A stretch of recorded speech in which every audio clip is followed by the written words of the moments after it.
السلام علیکم ورحمۃ اللہ وبرکاتہ۔ امید ہے آپ سبھی حضرات خیر و عافیت سے ہوں گے۔ معزز ناظرین، آج کی اس ویڈیو کے اندر ایک اہم بات کی وضاحت کرنا مقصود ہے۔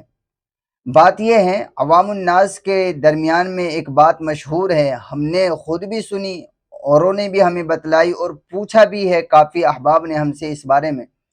بات یہ مشہور ہے کہ جمعے کے دن 10 محرم کو قیامت قائم ہوگی، یعنی جس دن قیامت قائم ہوگی اس دن جمعے کا دن ہوگا، اور 10 محرم ہوگی، یعنی محرم الحرام کی 10 تاریخ ہوگی چاند کی۔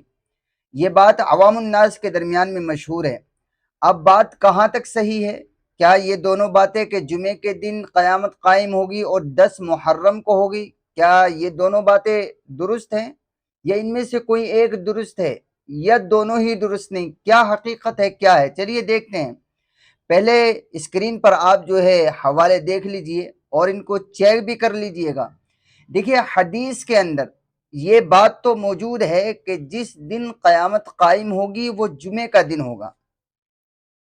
جس دن قیامت قائم ہوگی، حدیث کے الفاظ ہیں وَلَا تَقُومُ السَّاعَةُ إِلَّا فِي يَوْمِ الْجُمُعَةِ، کہ قیامت جمعے کے دن قائم ہوگی۔ یہ بات تو موجود ہے، لیکن کسی بھی صحیح حدیث کے اندر یہ بات موجود نہیں ہے۔ علماء نے اس کا انکار کیا ہے کہ جس دن قیامت قائم ہوگی وہ 10 محرم الحرام ہوگی، یعنی محرم کی وہ 10 تاریخ ہوگی۔ تو یہ بات کسی حدیث کے اندر موجود نہیں ہے۔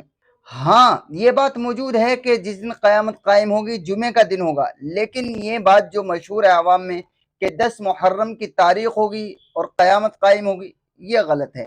اس لیے اس بات کو ہمیں اپنے دماغ سے نکالنا چاہیے، اور جو لوگ یہ کہتے ہیں کہ جب قیامت قائم ہوگی تو 10 محرم ہوگی، انہیں بتلانا چاہیے کہ کسی حدیث کے اندر اللہ کے نبی صلی اللہ علیہ وسلم نے یہ خبر ہمیں نہیں دی ہے کہ ہاں جس دن قیامت قائم ہوگی اس دن محرم الحرام کی 10 تاریخ ہوگی۔ اس لیے ہمیں اپنے اس نظریے کو، اپنی اس سوچ کو بدلنا چاہیے اور درست کر لینا چاہیے۔ اسکرین پر حوالے آپ کے سامنے ہیں، آپ دیکھ لیجئے۔